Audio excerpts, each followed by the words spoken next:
Concept of gender equality in Islam. Before discussing the concept of equality and how it relates to men and women in Islam, we need to make an important distinction. Many people who speak about equality presume that this should be reflected in treating two groups exactly the same. However, this is manifestly not always the proper thing to do. People's needs, strengths, abilities and disabilities need to be accommodated and considered as opposed to subjecting all to a single standard that may only be suitable for a few. Thus we need to make a distinction between the superficial procedural equality and the substantive equality, which is justice. Most societies recognize that the important thing is not to focus on superficial procedural equality but to provide substantive equality for all its citizens, which treats them justly according to their needs and circumstances. Human beings favor substantive equality over procedural equality on a daily basis because we recognize that the former allows for justice. We accommodate in our workplaces, schools, and commercial areas those with disabilities. We recognize the need for social services to take care of the impoverished in the society, while the wealthy are subject to taxes. We give extra attention and consideration to those experiencing emotional, psychological, or physical difficulties in their lives. All of this is substantive equality, equity and justice.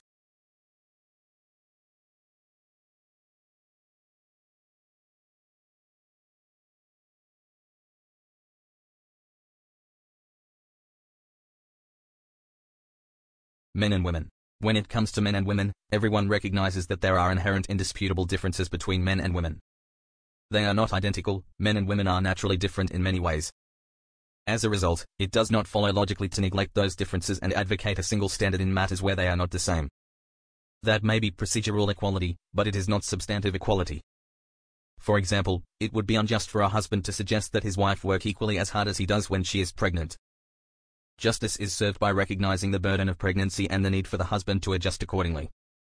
There are obvious biological differences. Men experience neither menstrual periods nor childbirth while women generally live longer and have less health problems at an elderly age. The AARP Bulletin published Health Differences Between Men and Women, Gabi Golub. An article on 8 health differences between men and women.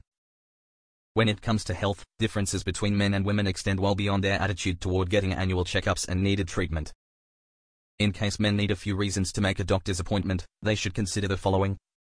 The life expectancy for men in the United States, 74.4, is a little more than 5 years shorter than for women, 79.8. Cancer kills men at a higher rate than it kills women. Of those killed by heart disease before age 65, 70% are men. Sleep apnea, a potentially serious disorder that causes breathing to stop and start repeatedly during sleep, is more common in men than women. 4 times as many men die by suicide, the number 8 cause of death among men. Men are 50% more likely than women to develop coronary heart disease after age 40. Men have fewer infection-fighting T cells than women. By the age of 100, women outnumber men 8 to 1. In the Olympics, men and women compete separately because of physiological differences. At the age of 18 years, the average male is 70.2 inches tall and weighs 144.8 pounds, while the average female is 64.4 inches tall and weighs 126.6 pounds on the basis of weight. Men have 50% greater total muscle mass than women. The average woman's heart is 25% smaller than that of the average man. Women carry about 10 percentage points more fat than men. Performance moderator functions for human behavior modeling in military simulations. Addendum, adrenaline, CART, exertion, Chang-E Chung, Dr. Barry G. Silverman, Jason Cornwell.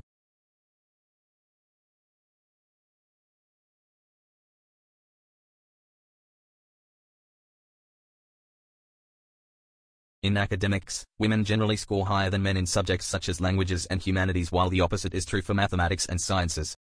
Both genders have unique strengths and capabilities. Concerning the psychological differences between men and women, an article entitled Men and Women Really Do Think Differently quotes a recent neurological study. Psychology professor Richard Heyer of the University of California, Irvine led the research along with colleagues from the University of New Mexico. Their findings show that in general, men have nearly 6.5 times the amount of gray matter related to general intelligence compared with women, whereas women have nearly 10 times the amount of white matter related to intelligence compared to men. In human brains, gray matter represents information processing centers, whereas white matter works to network these processing centers. The results from this study may help explain why men and women excel at different types of tasks, said co-author and neuropsychologist Rex Jung of the University of New Mexico. For example, men tend to do better with tasks requiring more localized processing, such as mathematics, Jung said, while women are better at integrating and assimilating information from distributed gray matter regions of the brain, which aids language skills. Men and women really do think differently. Bjorn Carey, Live Science.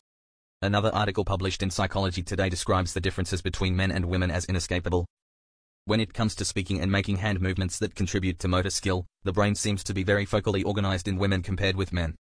This may relate to the fact that girls generally speak earlier, articulate better and also have better fine motor control of the hands. Also, a larger proportion of women than men are right-handed, and unequivocally so.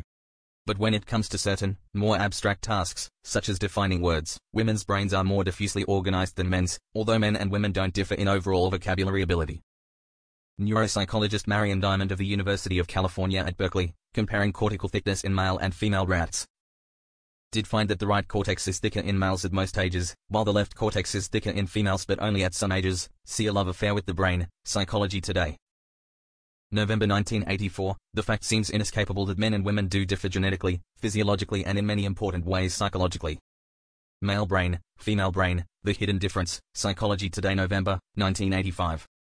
Modern psychological research continues to unveil differences in men and women from the most obvious in behavioral patterns to those as trivial as picking out an angry face in a crowd. In light of such manifest differences between the two genders, it is unsuitable for men and women to assume identical roles. As mentioned in a New York Times article on women's health, in contrast to the feminist premise that women can do anything men can do, science is demonstrating that women can do some things better, that they have many biological and cognitive advantages over men. Then again, there are some things that women don't do as well. The New York Times. God created us with different but complementary strengths and capabilities. A man does not need to become a woman nor vice versa in order to be successful. Islam recognizes that while men and women have some physical differences, spiritually they enjoy absolute equality before God. The Quran and Sunnah are unequivocal in stating that one's gender will have absolutely no bearing on their reward or punishment in the next life. I shall not lose sight of the labor of any of you who labors in my way, be it man or woman, you proceed one from another. Quran 3-195. If any do deeds of righteousness, be they male or female, and have faith, they will enter heaven, and not the least injustice will be done to them. Quran 4-124.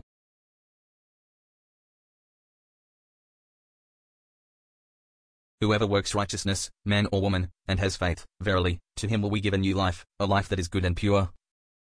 And we will bestow on such their reward according to the best of their actions. Quran 16:97. He that works evil will not be requited but by the like thereof, and he that works a righteous deed, whether man or woman, and is a believer such will enter the garden of bliss. Therein will they have abundance without measure. Quran 40:40.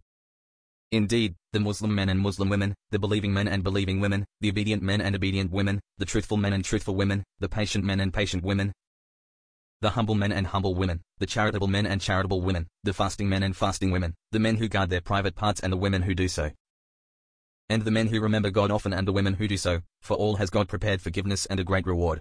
Quran 33:35. O mankind, we have created you from a male and a female, and made you into nations and tribes, that you may know one another. Verily, the most honorable of you with God is the most pious. Verily, God is all-knowing, all-aware. Quran 49:13. Therefore, Islam openly declares that men and women have an equal status and value before God, and piety alone differentiates one individual from another. In legal and practical aspects, the general rules are the same for men and women. Both have the same acts of worships, the same Islamic etiquette and manners, and are subject to the same legal penalties. But there are also many cases where the rulings are different. Women are exempted from fasting and prayer during their period. Men are prohibited from wearing gold and silk while women are allowed to, as it is women's nature to beautify themselves. Friday prayers are obligatory for men but optional for women. Men must spend their money on the family but a woman's money is entirely her own to spend as she chooses. There are differences in clothing requirements as well, since the physical appearance of men and women is dissimilar. All of this is reflective of the natural differences between men and women. So in lesser jurisprudential matters, Islam treats men and women according to their inherent differences as per substantive equality and in the interest of justice. In conclusion, Islam affirms the absolute spiritual equality of men and women, and assigns both an equal rank before God. In jurisprudential matters, Islam promotes the substantive equality of men and women, recognizes their unique strengths and capabilities, and rules accordingly protecting the rights of both.